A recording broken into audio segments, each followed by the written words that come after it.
Hey everybody, welcome to Dad's Den of Pop Culture. Today we're looking at a Marvel Super Special number 30, Indiana Jones and the Temple of Doom, which sold for the princely sum of $2.50 back in the day, and which I got at Zia Records for $3. Tucked back in a corner, there were a whole bunch of magazines, things like this. And I actually took the time to go through and got a couple scores. Got this in a Film Facts magazine. Cover art, Butch Guice, 1984. And I thought we'd maybe take a look at this nice little item. Drink a little coffee.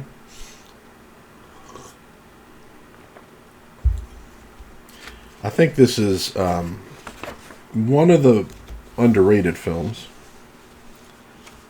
I myself did not love it when I first saw it. But I watched it not too long ago with my daughter. And I really liked it. I liked it a lot better than I had when I was younger. Although I will say, if I had to see somebody imitate the minecart scene one more time, I was going to lose my mind. So what do we got here? Stan Lee presents a Marvel Super Special magazine, the official comics adaptation of Indiana Jones and the Temple of Doom.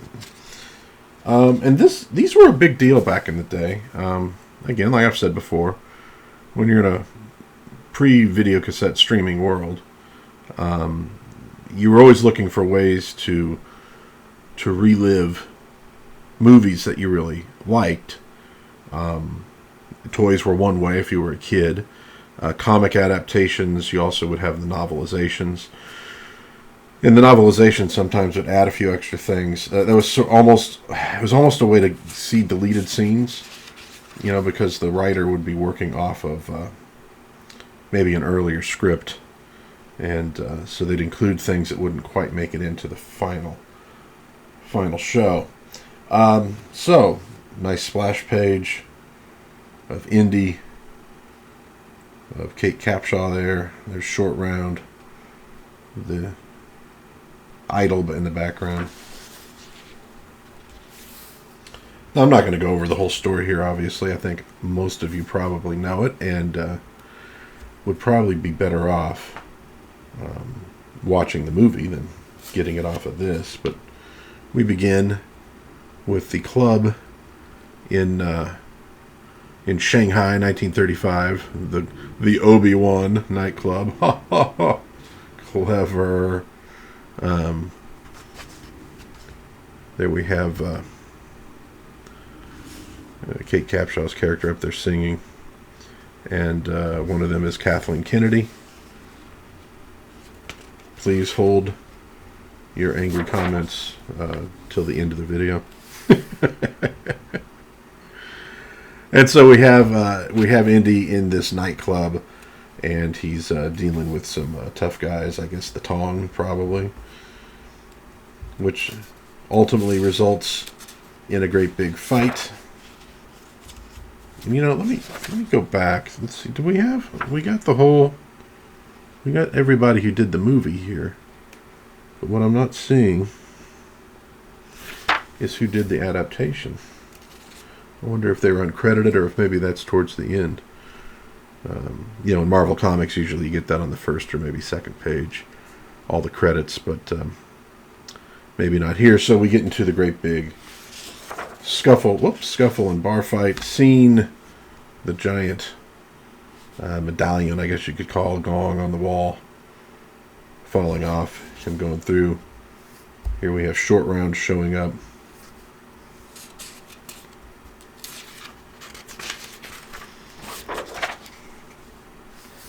Into a car chase with gunplay and all the rest. And she ain't real happy. And my brain, I kept saying, okay, I'm going to at some point remember the name of Capshaw's character. And I'm doing a terrible job of that. Oh, that's right, Willie. Yeah, Willie. Okay, yeah. When's it coming to me? So here we're getting on the airplane. Lao Che air freight. And unfortunately, they're going to have to bail out for lack of fuel. Pretty good likeness here of Harrison Ford as Indiana Jones.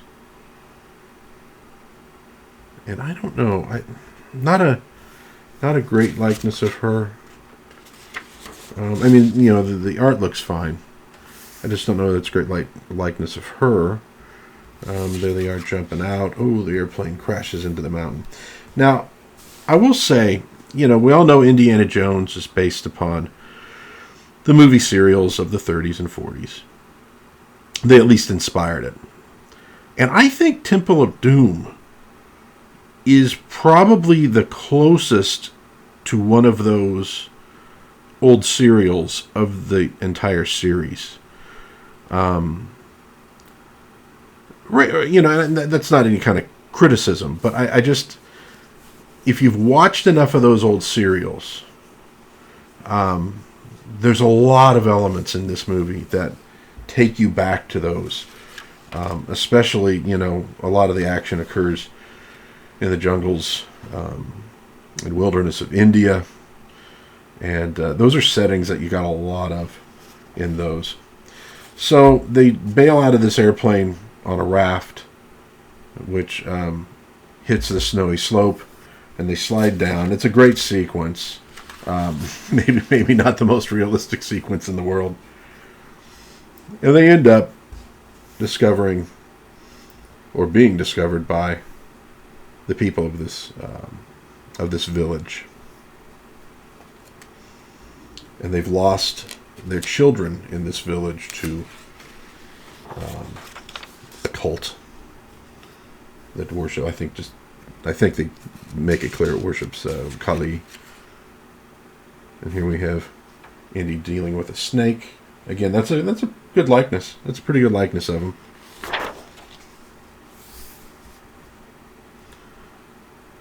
But it's definitely a more comic book look to her, and the way they draw the female form. It's very comic book, and some of the images here of him.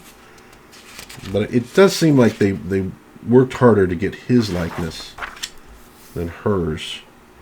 Exactly. And I know a lot of people do not care for her character in the movie. My wife, I believe, is one of them. This is not an indie movie that she likes because it gets a little too gross at points. But I don't know. I kind of liked her. I mean, it's the fish out of water. It didn't really bug me. So they go to this palace,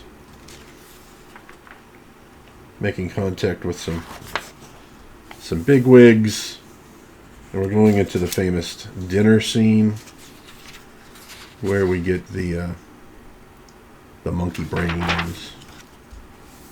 That was just, that was like a classic of 80s cinema. And they have not yet discovered the secret behind the palace, although they're kind of looking for it. And so, of course, we get back into some action as they're trying to take out Dr. Jones. Gets the whip involved.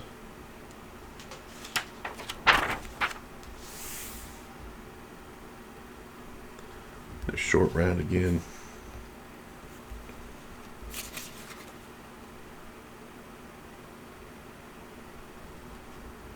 It's the illustration's pretty good. I mean, it works. It works, and it's had to be. It's probably a little more difficult to do these adaptations than a normal comic book where you're dealing with, say, superheroes. Or even like a romance book. Romance book, you're not going to have any kind of really wild action going on. Well, maybe, anyways. You got to get your faces nailed down, the emotion, maybe some dramatic lighting and things like that. And superheroes, you can kind of do what you want. If you're doing a very realistic sort of tale, or a more realistic tale, like say a Punisher, there's going to be some specific challenges there for you. When you're doing a movie, you probably have to hold back from going too extreme in the posing and the actions, or it's not going to feel like a movie adaptation. It'd feel more like a comic book based loosely on a movie. So I imagine there's a challenge there, and of course you're also trying to get the likenesses right, or at least close, and there was probably specific pressure to get Harrison Ford's likeness very close, since he's the star of the film. And so here we have the big reveal of the Temple of Doom, the High Priest, the evil Mola Ram. And that's pretty good, but again, you got to keep it somewhat like the movie. But there's a part of me going, God, what Jack Kirby could have done with this would have been crazy. It would have been better than the film. I can almost guarantee it.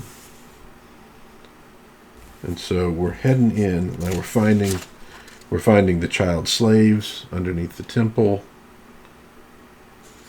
Ain't no way Indy's going to put up with that nonsense. We're getting into the fight. Indy and Short Round are captured and thrust without ceremony into another chamber, a ghastly gallery of ritualistic statues and grisly icons, the foul and fitting home of Mola Ram. And so they are with the idol behind them.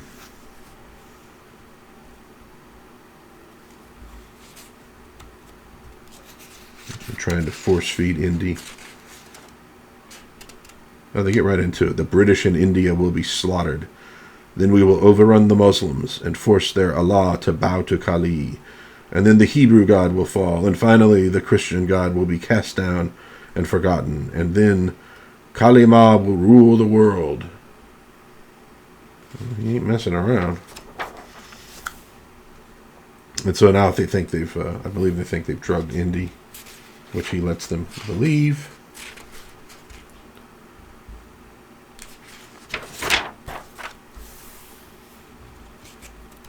Short Round, a little heroism on his part. Look at that. Wakes Indy out of the trance. Oh, that's right. Indy was in the trance. That's right. He wasn't faking it. I forgot. Yeah, Short Round wakes him out of it with the torch.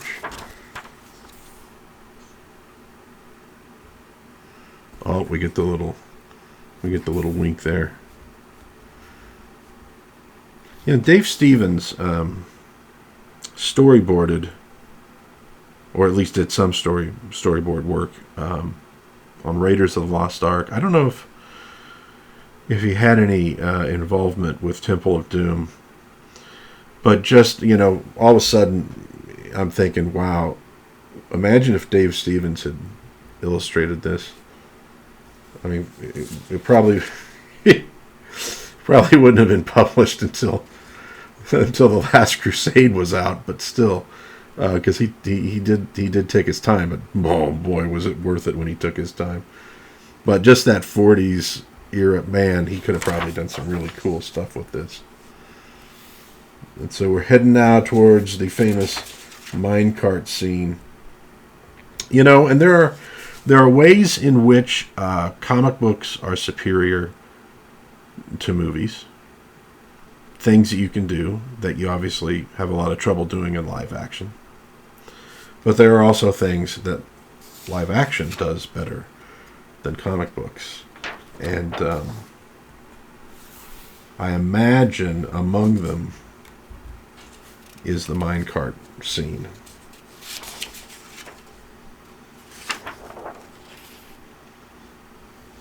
And in fact, yeah, I mean, you can't quite do that in still images, not easily, and really get the same impact. There's certainly elements you can do, but I like that. Oh no, oh no, what do you mean, oh no? And there they are, oh boy. And they managed to slow it down. Indy takes a lot of damage in these things, that's for sure.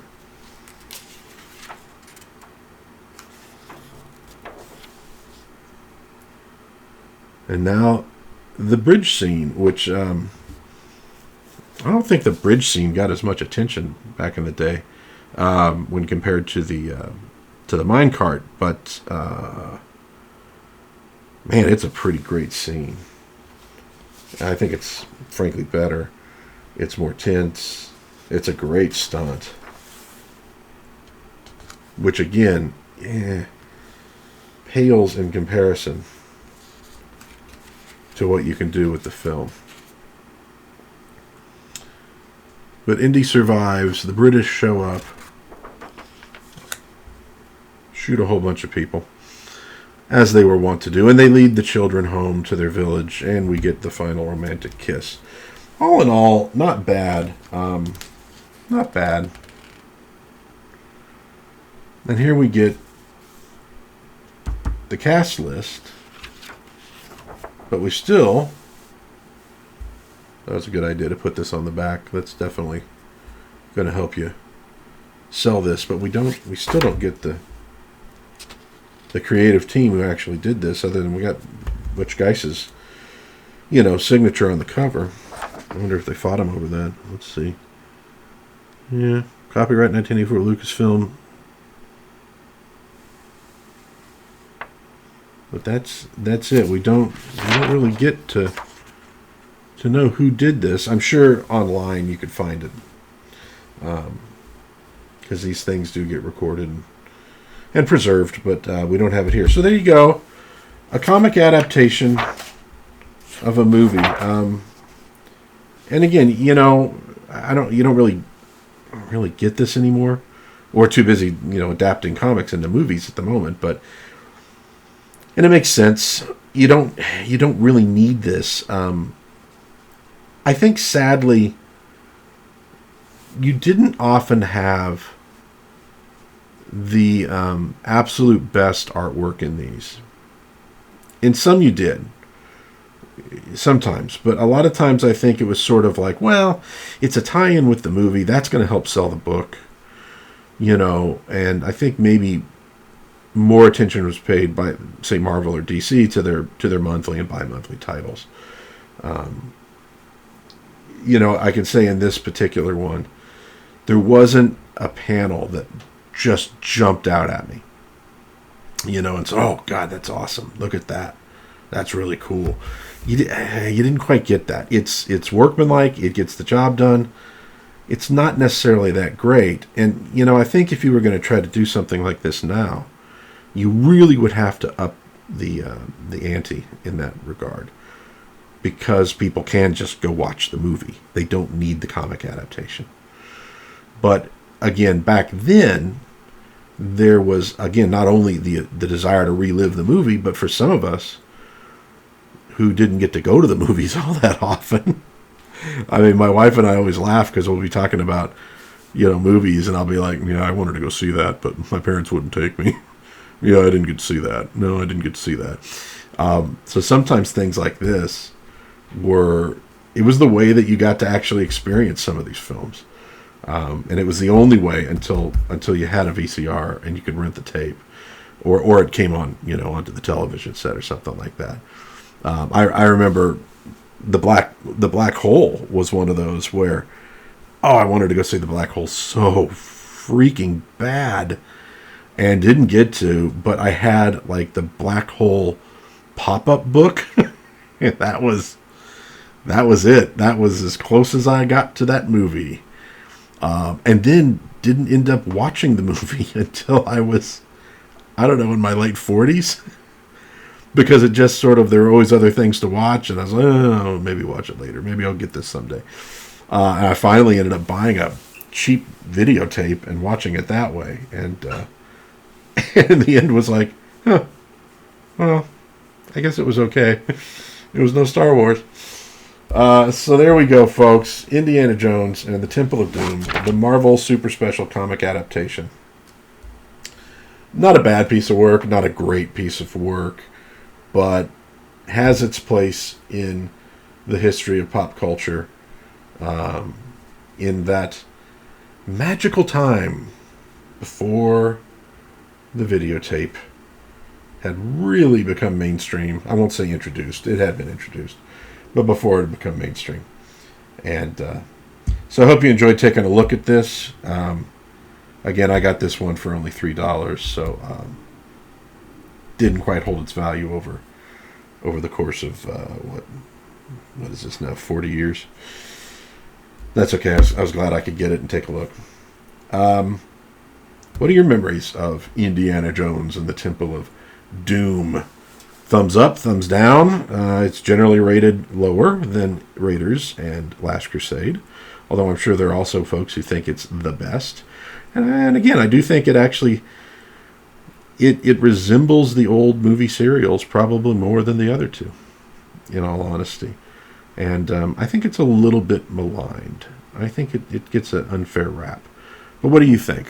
What do you think of this fine motion picture? What's your favorite, Indy? What's your least favorite? And what do you think of these old comic adaptations? Did you have some of these when you were a kid? If so, what were your favorites? What were the ones that you went back to again and again and again? I had the great big Empire Strikes Back one, which I essentially destroyed over the years from reading it so often. I think, I'm trying to remember who did the art in that. I got the wrong name in my head. But anyways, I mean, that thing I read until it was tattered and torn, and it's long gone. It's one of those things on my list of items I'd like to get again. But what were your favorite comic adaptations? I'd love to hear about it in the comments. If you enjoyed this video, please hit the like button. Doesn't cost you a dime, but it sure does help me out. If you enjoy these videos about various pop culture items, mostly from the 1930s into the 1990s, although I am going to do a couple on silent movies here pretty soon, so we'll dip into the 1920s. But if you enjoy them, I'd really appreciate it if you'd subscribe and maybe share with your friends. And in the meantime, God bless everybody out there. Try to be kind to one another, as Dr. Jones would have you do. And I will, try to have some fun. And I will see you next time in Dad's Den of Pop Culture.